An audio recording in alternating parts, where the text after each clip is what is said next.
y que no importa. El señor Miguel Ángel Pichetto con nosotros. ¿Cómo le va, Miguel? Un gusto y feliz año, ¿eh? ¿Qué tal? Buen día, Pablo. Caballero, un abrazo muy grande. Pensaba el otro día, cuando los veía en esta situación donde usted le puso un punto a las agresiones a través de Twitter al ministro y a todos los que venían ahí medio acalorados, digo, con todos los años de experiencia y todos los años de Congreso, ¿esta es una de las más bravas? ¿La ley ómnibus y el momento que vivimos para llevar adelante algo? ¿O pasó por muchas parecidas, Miguel, por su experiencia de tantos años? Hubo momentos mucho más difíciles, como el 2001. La crisis del 2001 fue una crisis realmente muy grave y social, y creo que hubo una tarea del Congreso muy importante que en algún momento seguramente se va a reconocer. La reconstrucción de la Argentina de ese momento agónico fue a través del Parlamento, del Congreso.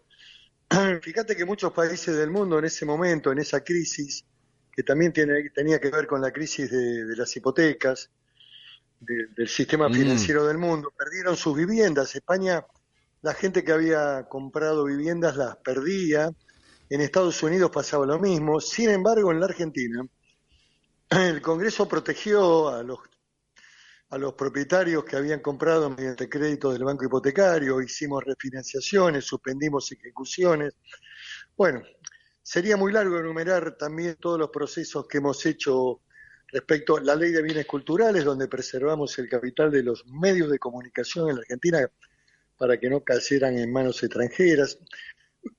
Hubo una tarea importante del Congreso como resguardo de la institucionalidad.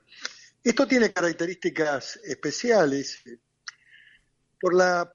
digamos, el volumen de la mega ley. Claro, la cantidad de artículos. Argentina no tiene un precedente en la historia parlamentaria de una mega ley de 600 artículos. Claro, imposible. Cuando aparecen 500, 600 artículos, aparecen en un código y se terminan votando a libro cerrado. Yo lo que sostengo, y lo digo de buena fe, ¿no? Si el presidente, a pocos días de haber asumido, hubiera mandado una emergencia económica, tributaria, fiscal, previsional, que comprendiera todas las temáticas que indudablemente está viviendo la crisis argentina, para tratar de ordenar la inflación, graves, porque la herencia que el presidente recibió es muy grave. Bueno, me parece que el Congreso hubiera actuado con inmediatez, con rapidez, y le hubiera dado las herramientas como se las dio a otros presidentes, porque el presidente que se fue, que hoy disfruta en España su vida tan tranquila en hoteles de 5 estrellas, Alberto Fernández, tuvo una emergencia y un marco muy amplio en la emergencia el día 16 de diciembre del 2019, a 9 días de haber asumido. ¿Qué quiero decir? Que este interés abarcativo con un sinnúmero de temáticas que vienen incorporadas a la mega ley, creo que también demoró el tratamiento, lo hizo complejo, azaroso. Hay un montón de temas que se cruzan, algunos que son trascendentes, otros de menor cuantía. Cada ministro metió su pensamiento. Vamos desde la reforma penal a la reforma del Código Civil, pasamos por la reforma del sistema judicial, hablamos de los jueces que tienen que llevar toga, en fin, hay muchas cosas. Muy complicado, claro. Muy complicado. ¿Y esto qué es? ¿Por la falta de experiencia del gobierno? ¿Porque tiene debilidad parlamentaria? ¿Por qué? No, me parece que el presidente intentó, y me parece hasta legítimo, tratar de trazar una base de pensamiento, de lineamientos para su futuro gobierno. Creo que lo podría haber hecho el 1 de marzo con todo un sinnúmero de leyes que hubiera mandado al Parlamento para debatir en ordinaria, pero bueno, lo metieron. También aquí hay asesores que tienen una característica determinada. Sturzenegger no quiso nunca al Congreso ni tampoco a los abogados. Tiene un profundo rechazo por los abogados. Se puso a trabajar desde hace 1 año y medio. Trabajaba para Patricia Bullrich, después, bueno, ese trabajo se lo dio a Milei, claro.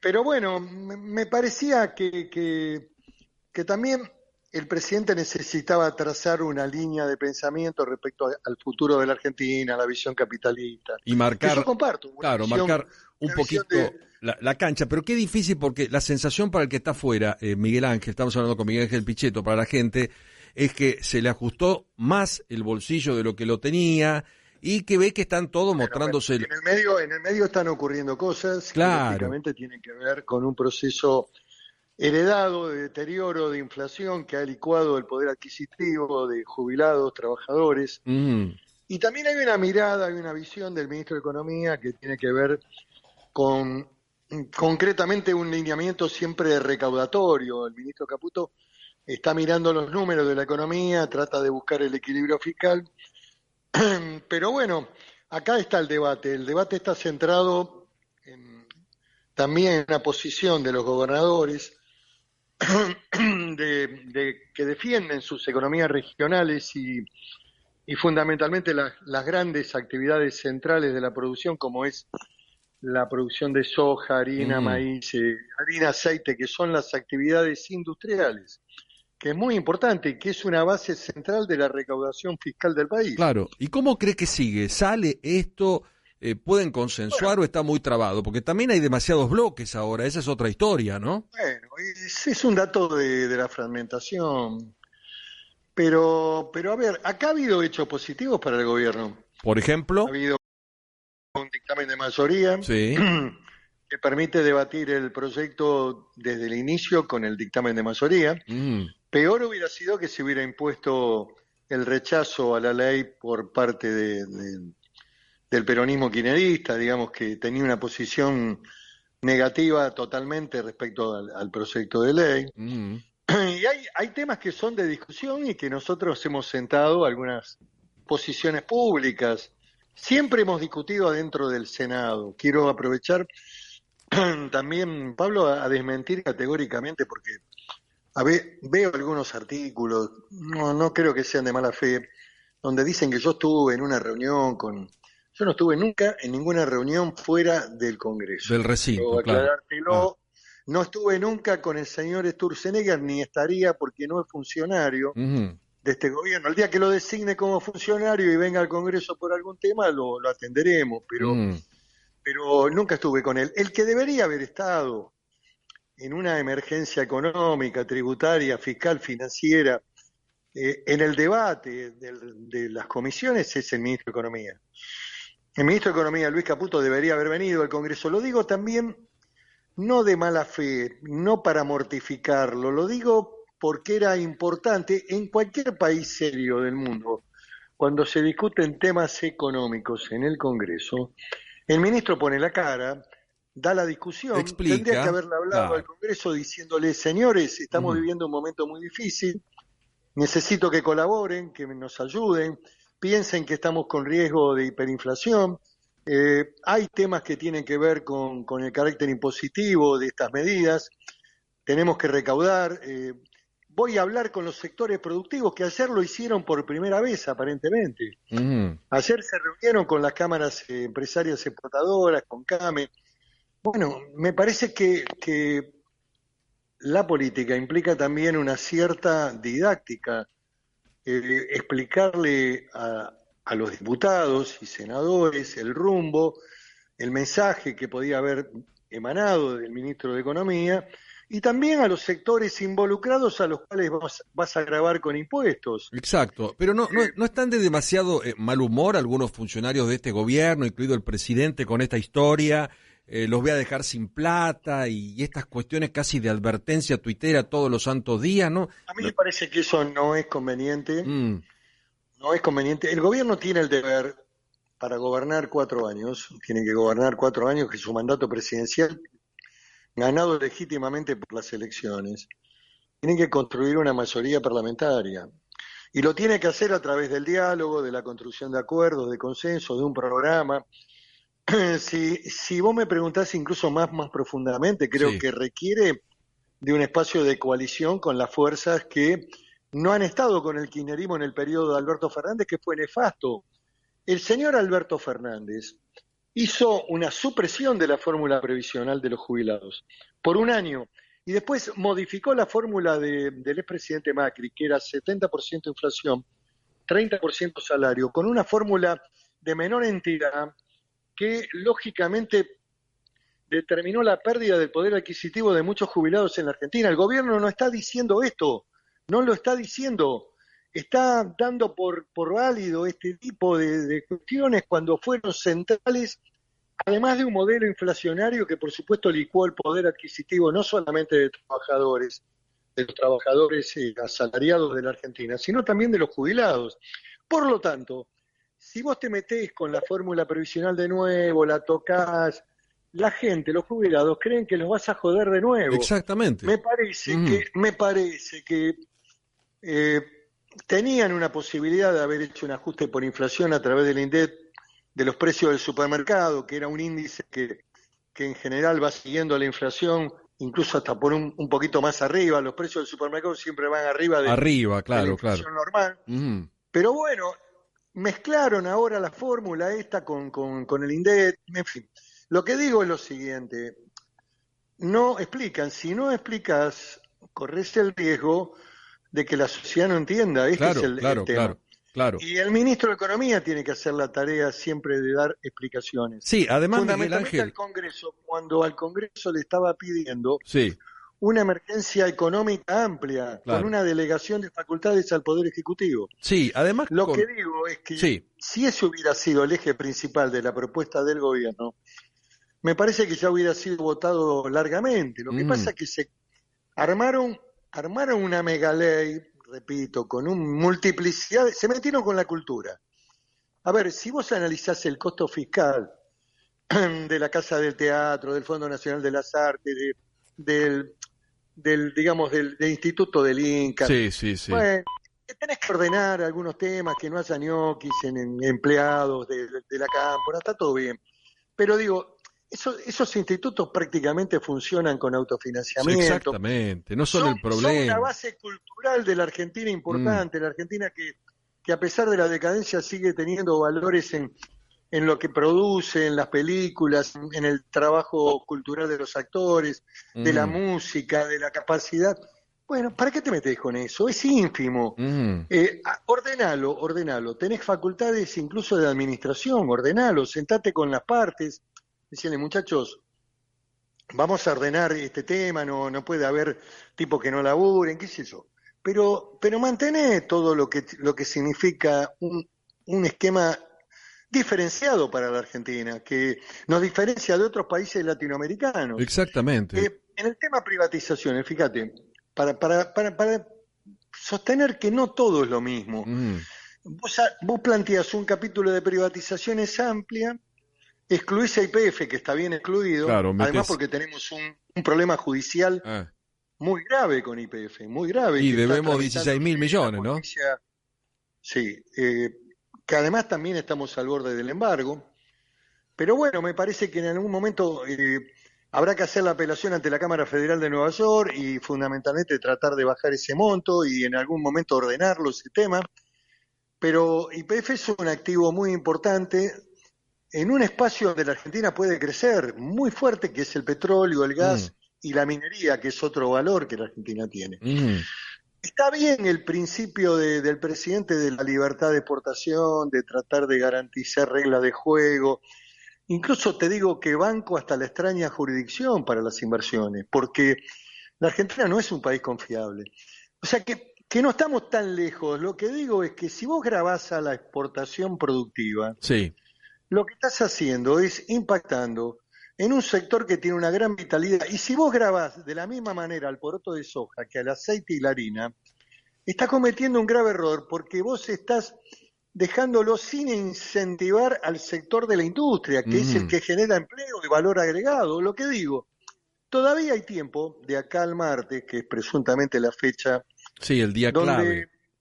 Sí, donde estas reformas que yo te planteo, que tienen que ver con jubilaciones para no lesionar a los jubilados, nuevamente, que ya los lesionó la inflación y la fórmula de Fernández. El señor Fernández, que tanto amaba a los jubilados que iban a mejorar su vida, los destruyeron. Lo noto que me lo trae demasiado Alberto Fernández, ¿eh? No, porque es parte del problema en materia previsional. El señor Bermúdez, que es un especialista en materia previsional. Sí. Sí, Ismael Bermúdez, que tiene un gran expertise en esta materia, cuestionó severamente, y en eso yo le doy la razón, cuando el gobierno de Macri se quedó con un trimestre de ajuste. Claro. Ahora, siempre criticó también la fórmula de Macri, que era 70% de inflación, 30% Richter, salario. Y esa fórmula tenía una potencia extraordinaria para un país inflacionario como este. Cuando vino la fórmula de Fernández, después de un año de estar suspendida, un año la mantuvo suspendida el señor Fernández, la fórmula, cuando venía a mejorar la vida de los jubilados. Después nos tuvo encerrados otro año con la cuarentena estúpida, nos dieron vacunas de distinto tipo, no sabemos qué nos dieron. Bueno, no quiero estar mirando el pasado, lo que digo es que nadie dijo nada. Y bueno, creo que no podemos volver a repetir de nuevo este tema, cuando ya el gobierno hizo un ahorro importante en términos de la licuación inflacionaria respecto al haber de los jubilados. Miguel Ángel. Los jubilados no pueden seguir perdiendo. No, esto seguro. Es lo que yo planteo. Es un tema súper delicado. Esto es lo que planteamos desde una mirada de aporte a la discusión general de esta megaley, que no debería haber sido nunca una megaley, debería haber sido algo concreto y en etapas. De los instrumentos económicos, financieros que el gobierno necesitaba para superar la crisis fiscal, inflacionaria, los acuerdos con el fondo, en fin. Le hago la última y una aquí en Robertino, que está esperando. Ve en estos primeros tramos, porque veo que esta historia de la debilidad y de los números parlamentarios tal vez hacen que el gobierno ande ahí a las patadas en algunas cosas. ¿Ve en el gobierno de Milei algunos gestos intolerantes parecidos al kirchnerismo, que se hace lo que yo digo y si no se hace es un escándalo, o nos matamos por Twitter o maltratamos a todo el mundo? Bueno, hay una personalidad, tiene características, en fin, el kirchnerismo también tuvo actitudes muy, muy fuertes, incluso con determinados poderes del Estado, como con la justicia. También en algunas veces se enfrentó con el Poder Legislativo. A ver, a mí no me asusta nada. Lo que digo es que me parece que no es bueno para el país. Hay que encontrar un sendero de diálogo positivo y salir de la agresión. Y hay que reconstruir un diálogo con los gobernadores de manera sincera, que sirva para que también los gobernadores acompañen una política nacional y ellos no sientan que pierden capacidad de funcionamiento en sus provincias.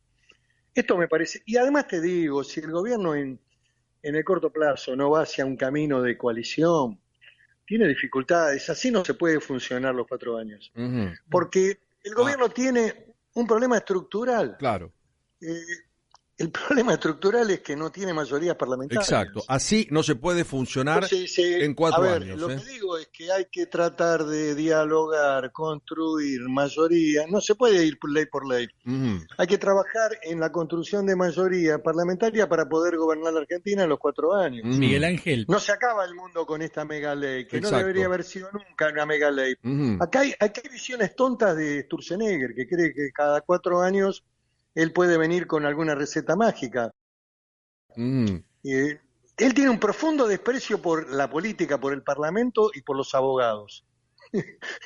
Y todo eso aflora en el DNU, aflora Exactamente. En el Congreso y con muchos abogados como ustedes. No sabe nada de derecho, se puso a hacer correcciones de 3.000 leyes, 300 leyes, qué sé yo. Una locura. Pero digo, tampoco tengo nada personal. No tengo cuestiones personales, ni con Caputo, ni con Sturzenegger. Yo no fui nunca a ninguna reunión con Sturzenegger, lo aclaro, Pablo, 2 veces lo aclaro, porque algunos colegas ponen, a Robertino se lo aclaré en Infobae, pero hoy hay un colega que respeto mucho, que dice que yo no estuve en ninguna, porque ¿saben qué pasa? Yo tengo 30 años en el Congreso Nacional.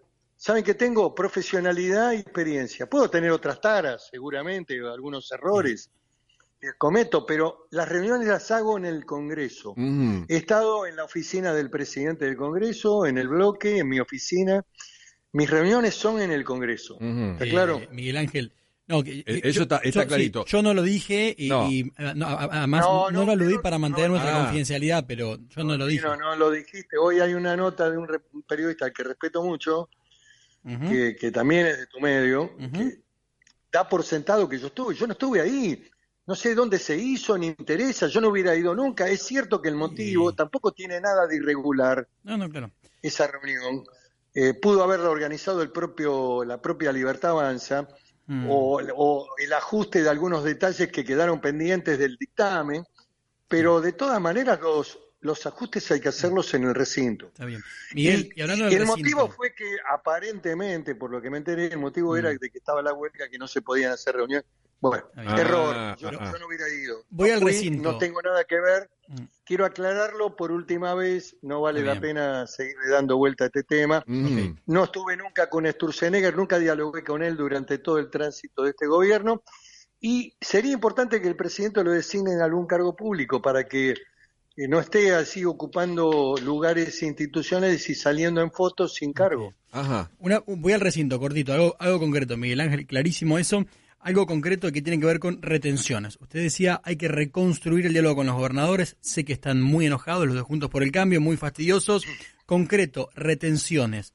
Ustedes, Hacemos Coalición Federal, ¿van a votar las retenciones contenidas en el articulado? ¿Salen o no? Como está redactado, no.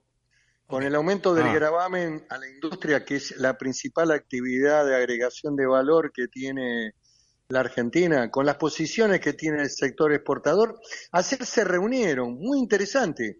Ayer el ministro Caputo se reunió con las cámaras exportadoras, con CAME, con Ciara, con los sectores que son los sectores que indudablemente están siempre colaborando con el país porque son el principal sector exportador y de ingreso de divisas.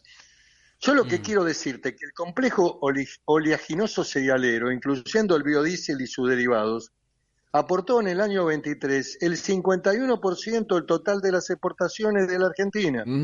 Y 7 de cada 10 dólares netos que ingresaron, más allá de la cruenta sequía que tuvo la Argentina, fue una exportación por 21 mil millones de dólares.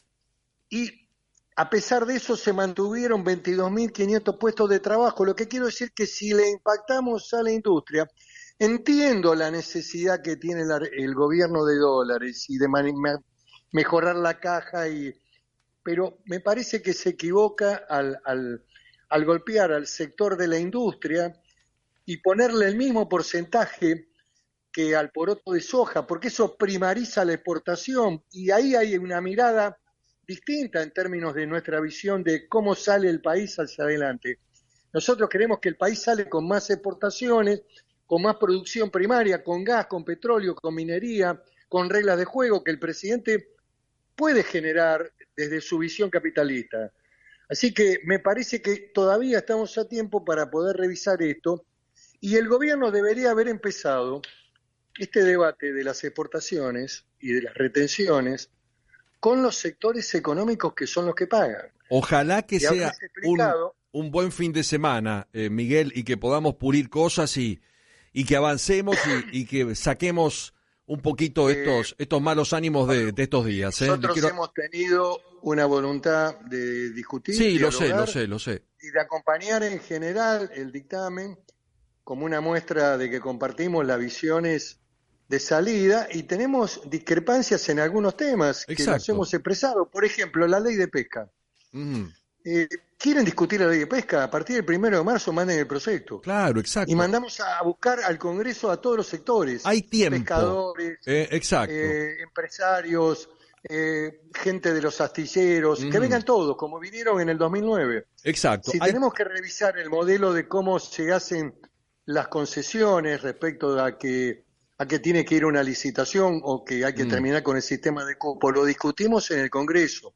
Ahora, así de esta manera, en una mega ley, romper las reglas de juego que han funcionado claramente hasta este momento. Está levantado Mar del Plata. El presidente tuvo un resultado electoral muy bueno en Mar del Plata y en todos los sectores productivos. El campo lo apoyó a Milei. La verdad, a ver, hay otros temas también para recaudar en la Argentina.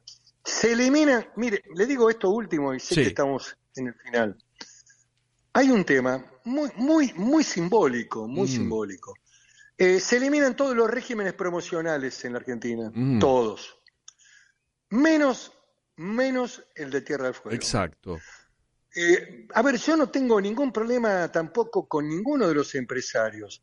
No pagan IVA, no pagan ganancias, no pagan ningún impuesto. Nada. Por lo menos todo beneficio. Podrían empezar a lo mejor aumentando el IVA o pagando un poco de ganancias, tratando de equilibrar para que hagan un aporte también a la recuperación de la Argentina. Pero el ministro pone retenciones, ajusta con jubilados. Bueno. Ese es un buen ejemplo. Miguel Ángel, Pablo, a esta altura de mi vida, es como si a usted yo lo quisiera subestimar en su rol de periodista. Me molesta que me subestimen la inteligencia. Me parece muy bien, y por su experiencia y por sus años, me parece que hicimos una recorrida muy interesante porque la gente está preocupada, porque ve que hay algunos gestos y algunas cosas que no hacen bien, y es un momento muy caliente donde hay que pensar, ¿no? Hay que bajar un cambio, hay que trabajar en diálogos. La Argentina también votó diálogos, superar las brechas. Claro. Salir de la confrontación, eso también fue votado. Exactamente. Cuidado, respeto a los poderes del Estado, al poder legislativo, a los gobernadores que también tienen legitimidad electoral. Eso también fue votado, no votamos un modelo autoritario. Y votamos hace muy pocos días, muy poco tiempo, no votamos hace 5 años. Miguel, le mando... la Argentina una dinámica tremenda. Obvio. Ojalá que podamos recapacitar. Le mando un abrazo grande y gracias por salir con nosotros. Pablo, también saludos a su colega Robertino. Muchas gracias. Otro muy grande.